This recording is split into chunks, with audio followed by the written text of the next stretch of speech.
Menikahi Hot Om. Bab 089. Kalau begitu coba nanti saya ngomong sama istri saya dulu, beliau mau nggak membiayai saya perawatan ini. Kalau mau, nanti saya akan pakai jasa, banyak lagi. Widya langsung terkekeh mendengar respon suaminya tersebut. Mereka sungguh seperti anak kecil yang sedang bermain peran. Iya, Pak. Mudah-mudahan boleh, iya, Pak. Perempuan tersebut kemudian mengusap bagian wajah Mahesa. Memberikan sabun khusus muka dan memberikan pijatan-pijatan yang membuat Mahesa semakin terlena. Sungguh nyaman sekali sentuhan istrinya ini. Membuatnya semakin tidak ingin terpisahkan. Usai memberikan pijatan bagian wajah lelaki itu, Widya kembali membasuh tubuh suaminya tersebut menggunakan shower. Rambut sedikit ia berikan pijatan agar tidak ada bekas sabun yang tertinggal. Begitu juga dengan bagian wajah. Usai itu, kembali perempuan itu menuangkan sabun cair di shower bath foam lalu mengusapkannya di bagian tubuh depan suaminya. Mata elang lelaki itu sontak terbuka. Melihat paras istrinya yang memesona. Tidak bisa jika ia lewatkan keranuman tersebut. Oleh karenanya ia raih pinggang rampingnya agar duduk di atas pangkuannya. Mas, cicit perempuan itu seolah tahu. Tahu jika tatapan itu adalah tatapan memija. Susah bersihinnya kalau posisinya nempel kayak gini, Mas. Nanti Mas bisa bersihin sendiri, Buna. Nanti. Ya. Terus sekarang mau ngapain? Ciuman. Mahesa pun mendapatkan keinginannya. Ciuman itu berlangsung begitu lembut dan lama. Seperti tujuan. Mereka datang ke tempat ini, bahwa mereka ingin menghabiskan waktu bersama guna mencoba peruntungan. Siapa tahu saja jika kali ini mereka akan beruntung. Siapa tahu saja di tempat yang jauh dari hiruk-pikuk kota ini mereka akan mendapatkan keberkahannya. Deru napas semakin mengencang, seiring oksigen yang saling berebut satu sama lain. Degup jantung mereka pun saling bersahut-sahutan saat ini. Merasakan sesak itu tidak lagi dapat ditawar, pagutan itu pun terlepas, berganti dengan kening yang saling menyatu dengan tatapan yang saling mengikat. Dada yang naik turun itu menggambarkan betapa menggebunya mereka berdua, sorot yang saling berbalas itu menandakan bagaimana mereka saling membutuhkan satu sama lain. Tofyu, Buna, ucap Mahesa saat bahkan paru-parunya masih mengembang dan mengempis. Ijofyu. Rona merah itu semakin terpancar jelas menghiasi wajah cantik Widya. Jelas sekali ia malu. Jelas sekali bahwa dirinya juga sedang merasakan hal yang sama. Merasakan ribuan kupu-kupu itu semakin mengepak bebas dalam dadanya, perempuan itu membawa tangannya untuk menangkup wajah tampan sang suami. I love you more. Biru Hans Perdana, ucap bibir ranum itu tepat di bibir sang suami. You're the one and only.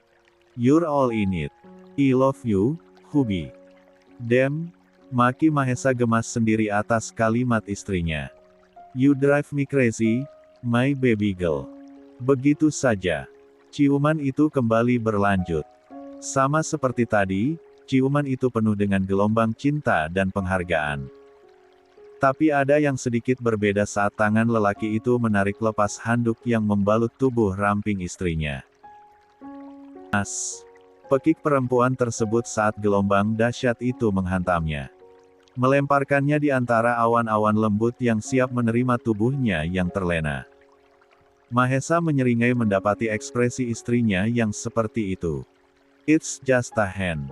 Wajah Widya langsung merah padam. Ia malu bukan main. Nggak usah diperjelas, Mas.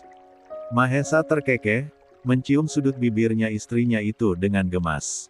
Mau pakai yang lain? Widya memberengutkan wajahnya, pura-pura kesal. Namun sesaat kemudian ia tersenyum saat memikirkan ide brilian untuk mengerjai suaminya. Nggak mau, Widya, kan, udah selesai, ya. Jadi mau ke kamar aja sekarang. Mau pakai baju. Perempuan itu kemudian beranjak dari pangkuan sang suami, namun baru selangkah kakinya berayun. Tangannya langsung dicekal erat.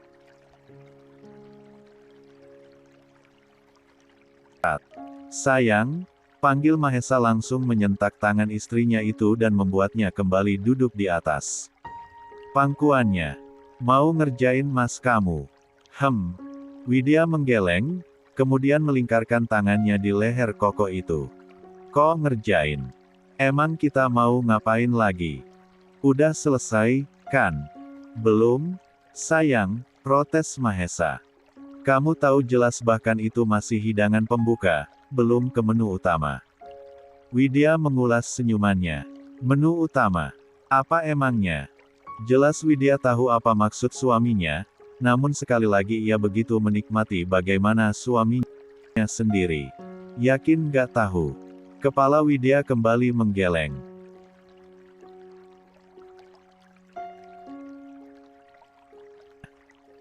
Widya menggelengkan kepalanya, sekali lagi memancing suaminya tersebut. Mahesa menyeringai, ia tahu bahwa istrinya itu sebenarnya tahu dan hanya ingin mematik rasa penasarannya. Kakinya bahkan masih begitu kokoh walau bahkan nantinya perempuan ini yang nanti berakhir keletihan. Tidak ingin melanjutkannya di kamar mandi sebab ingin lebih leluasa memberikan pelajaran pada istrinya ini. Lelaki itu kemudian menggendong perempuan di atas pangkuannya itu menuju kamar mereka. Kak, kenapa ke kamar, Mas? Biar bisa sampai pagi. Dek. Dan seperti ucapannya, Mahesa memang merealisasikan sebagaimana mestinya. Ia buat istrinya itu mengejang sepanjang malam. Hanya jeda istirahat sebentar saja, mereka mengulanginya lagi dan lagi. Sampai akhirnya, Widya yang berteriak. Mas. Widya capek. Tidak terhitung lagi entah berapa kali lelaki itu membuatnya mendapatkan pelepasannya. Yang jelas, walau rasanya begitu menyenangkan, tapi tubuhnya punya ambang batas lelah. Hanya akan membuahkan hasil. Sayang banget mas sama kamu, Bun, geram Mahesa masih menuntaskan. Getaran itu jelas masih bisa dirasakan olehnya. Mas nggak akan lepasin kamu apapun yang terjadi. Nggak akan pernah, Bun. Setelah beberapa saat deru-deram itu dapat dinetralkan, Mahesa kemudian berguling ke samping tepat di sebelah istrinya. Lelaki itu langsung menarik selimut untuk menutupi tubuh polos mereka berdua. Tidur, sayang. Widya hanya bisa memberikan dehaman kecil. Lah sudah tidak mampu lagi untuk berbicara. Tubuhnya benar-benar lelah bukan main. Ja pun terlelap dalam pelukan suaminya. 7. Pagi hari. Tolong jangan aktifin ponsel kamu selama kita berada di sini, sayang. Pagi-pagi sekali Mahesa sudah bangun dari tidurnya. Lelaki itu langsung bergegas menuju kamar mandi untuk membersihkan dirinya setelah puas mengecupi wajah dan sekitar kepala istrinya. Di kamar mandi tersebut, lelaki itu bahkan sempat-sempatnya tersenyum mengingat percintaannya dengan Widya tadi malam. Sungguh, perempuan itu benar-benar bisa membawa nuansa berbeda untuknya. Hidupnya selalu berwarna dan penuh semangat. Seperti tanaman yang dipupuk dan dirawat setiap hari, seperti itulah perasaannya saat ini pada perempuan tersebut. Terus tumbuh dan berkembang tanpa bisa dicegah. Kemurnian dan ketulusan hati perempuan itu membuatnya selalu ingin melindungi dan menjaga. Belum pernah ia merasakan dihargai sebagai seorang lelaki dan suami kecuali oleh istrinya ini. Berbeda dengan jingga mantan istrinya tersebut justru ragu-ragu terhadap dirinya dulu dan memilih untuk meninggalkannya dengan dalih untuk kepentingannya. Jangan salahkan dirinya jika semua rasa yang ada dalam dirinya hilang seiring berjalannya waktu. Bukankah bagaimanapun berat kisah itu, hidup harus tetap berjalan sebagaimana mestinya. Seperti itulah yang coba ia jalankan dalam kehidupannya. Ia mencoba bertahan walau tega dengan apa dawalnya harus hancur sebab ditinggalkan seorang jingga. Ia lelaki setia yang tidak langsung membuka hatinya begitu saja, perlu waktu lama untuk melupakan sosok perempuan itu dalam benaknya, digantikan oleh perempuan berhati malaikat seperti yang ia miliki saat ini. Sibuk berkelana dengan pikirannya sendiri, tanpa terasa Mahesa telah selesai membersihkan dirinya.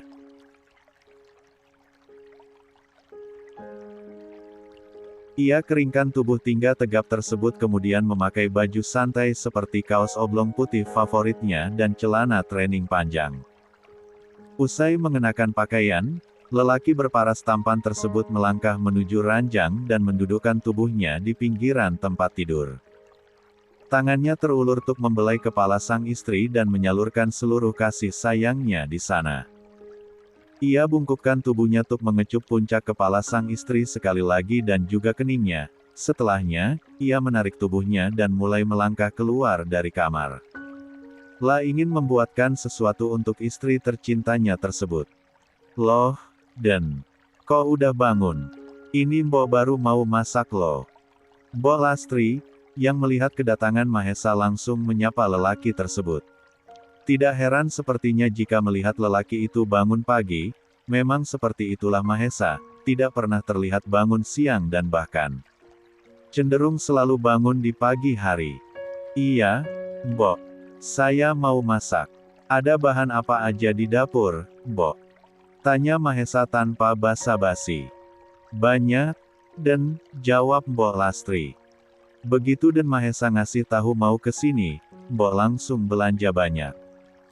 Ada ayam, ada ikan, udang, cumi-cumi, daging sapi, semua ada nih, Den. Mbok juga beli bumbu soto seperti yang Aden minta. Baru mau Mbok racik bumbu soto Medan seperti yang biasa. Mahesa mengangguk-angguk paham. Ayamnya sudah Mbok bersihkan. Sudah, Dan, semua bahan sudah Mbok bersihkan sebelum masuk kulkas. Tinggal olah aja. Jadi Den Mahesa mau masak apa pagi ini? Biar Mbok yang jadi asistennya. Mahesa mengulas senyum tipisnya. Baik, Mbok. Saya mau masak soto Medan pagi ini. Saya akan siapkan bumbu-bumbunya. Mbok siapkan untuk isiannya. Ayamnya seperti biasa, rebus pakai garam sampai empuk lalu goreng. Seperti mihun, toge, Mbok rebus seperti biasa. Daun seledri dipotong-potong. Untuk kuah dan kaldunya biar saya. Baik, Den. Mbok Lastri pun bergegas mengeluarkan semua bahan-bahan soto seperti permintaan Mahesa. Lelaki itu langsung meraih apron yang tergantung di standing hanger sudut dapur dan segera mengenakannya pada tubuh kokohnya. Segera saja dua orang beda usia itu sibuk dengan tugasnya masing-masing. Mahesa tampak cekatan seolah seperti koki. Sedangkan Mbok Lastri berperan seperti asisten sesungguhnya. Dan Mahesa ini loh. Udah ganteng, kaya raya, pinter masak lagi. Duh, Mbok belum sempat kenal dekat sama istrinya Dan Mahesa, tapi Mbok yakin beliau sangat bahagia mendapatkan suami seperti Dan Mahesa. Mahesa kembali menarik senyum mahalnya. Saya yang beruntung mendapatkan dia, Mbok. Sangat beruntung sebab dia bisa menyelamatkan kehidupan saya dari kehampaan. Dia yang menjadi obat saya kala saya sakit. Dia segalanya, Mbok. Dia mau terima saya apa adanya. Dan saya rasa, saya lelaki yang paling beruntung di dunia ini sebab mendapatkan istri secantik dan sepengertian dia. Mbok Lastri yang sedang menyuir-nyuir ayam pun mengulas senyumannya. Lia? Ya, Dan. Itu artinya, Dan Mahesa dan Non Widya itu saling beruntung sebab bisa saling mengisi masing-masing. Itulah pasangan, bisa saling melengkapi. Saling mengerti, dan saling menyayangi satu sama lain. Mbok ikut senang dengar Dan Mahesa sekarang sudah berpasangan lagi. Setidaknya, datang ke sini nggak murung lagi. Mbok seneng lihatnya. Dulu, boro-boro Dan Mahesa mau masak sendiri di sini sejak ditinggal Non Jingga, ke dapur aja nggak pernah. Sejenak Mahesa mengingat masa lalunya yang dulu selalu ke tempat ini jika ada kesempatan. Bukan tanpa tujuan, ia berupaya menenangkan pikirannya yang terus saja berisik tidak menentu. Bayangan Jingga saat itu memang benar-benar mempengaruhi hidupnya. Memang seperti itulah dirinya. Ia akan jatuh cinta sampai sejatuh-jatuhnya jika sudah menyayangi seseorang. Ia akan totalitas memberikan segalanya. Tapi jika ia sudah kecewa, ia akan kecewa berkepanjangan sampai mungkin tidak akan ada obatnya. Tolong jangan sebut nama itu lagi, Mbok, ucap Mahesa. Saya tidak berkenan mendengar namanya lagi. Mbok Lastri pun langsung tidak enak hati. Maaf, Den. Bukan maksud Mbok mengingatkan masa lalu. Tapi Mbok hanya senang saja Aden sudah berubah sejauh ini. Setidaknya Aden itu tidak murung lagi seperti biasanya. Saya paham, Mbok. Makasih sudah mengerti. Makasih atas kepedulian Mbok pada saya. Obrolan itu pun terhenti. Mereka berdua kembali sibuk dengan makanan yang sudah hampir matang. Mbok Lastri, yang saat ini sedang sibuk meracik isian soto itu pun mengalihkan atensinya ketika menyadari ada sosok lain yang berjalan mendekat. Widya, ya, perempuan itu berjalan mendekati. Ia mengangkat telunjuknya ke dekat bibir memberikan kode pada Mbok Lastri agar tidak menyapanya. Perempuan parubaya itu pun menurut, tetap menutup mulutnya dan tidak bersuara. Dan saat itulah ia langsung membawa langkahnya menuju sang suami yang sibuk menghadap kompor sebab sedang mengaduk kuah soto yang sudah mengepulkan asap dengan aroma yang sangat lezat. Morning, ucap Widya melingkari pinggang suaminya tersebut. Mahesa yang melihat kehadiran istrinya langsung tersenyum sambil menolehkan kepalanya. Udah bangun. Udah, Mas. Kok nggak bangunin Widya? Protes Widya pada sang suami. Widya kan bisa. Bantuin Mas masak. Kamu nyenyak banget tidurnya. Nggak tega Mas bangunin kamu, jawab Mahesa. Mas masak soto Medan, sayang. Ini udah mau selesai. Kita sarapan sama-sama, ya. Widya tersenyum semringah. Wah, soto Medan. Widya suka banget, Mas. Namun tidak lama kemudian senyuman itu menghilang, berganti dengan bibir yang mengerucut. Tapi masa Widya tinggal makan doang, Mas? Tugas Widya apa dong? Lelaki itu kemudian berbalik menghadap istrinya. Tugas kamu habisin soto ini, Widya dan Mahesa pun menyantap sarapan tersebut dengan perasaan hangat. Ia benar-benar nyaman berada di villa ini bersama suaminya. Rasanya ia tidak membutuhkan apa-apa lagi. Semuanya sudah terpenuhi di sini. Mau tambah? Tanya Mahesa saat melihat isi mangkuk istrinya hampir kosong. Masih ada banyak. Namun Widya menggeleng. Enggak, Mas. Udah kenyang banget, ucap perempuan itu sambil mengusap perutnya yang rata.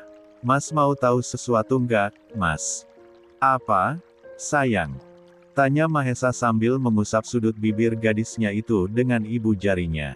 Ada sedikit noda makanan di sana. Ini tuh soto Medan terenak yang pernah Widya makan, tahu enggak? Widya mengucapkannya dengan ekspresi yang sedikit berlebihan, membuat Mahesa langsung terkekeh mendengarnya. Rasanya itu, uwinak, tenan.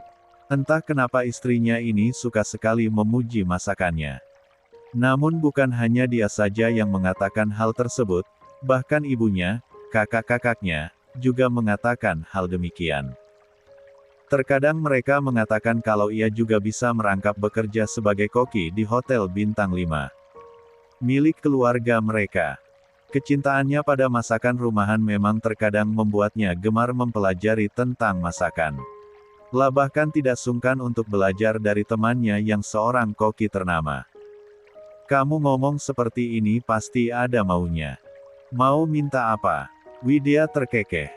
Niat belangnya ternyata ketahuan dengan sangat mudah.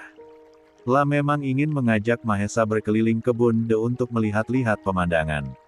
Tapi ia tidak berbohong soal rasa makanan tersebut. Perempuan itu menampakkan barisan giginya yang rapi. Mau keliling-keliling naik motor? Boleh. Widya pengen lihat-lihat pemandangan. Pagi-pagi gini pasti udaranya seger banget, deh, Mas. Mahesa menarik hidung mancung istrinya itu pelan. Boleh, sayang. Habisin dulu minum kamu. Setelah itu, kita pergi. Widya langsung mengangkat tangan kanannya dan menempelkan telapaknya pada pelipis. Siap, bos. Laksanakan. Setelahnya gadis itu raih segelas air putih yang ada di hadapannya dan meminumnya hingga tandas. Udah, bos. Mahesa menggeleng pelan, bibirnya membentuk lengkungan bulan sabit. Ia terhibur dengan tingkah ceria wanitanya tersebut. Ayo,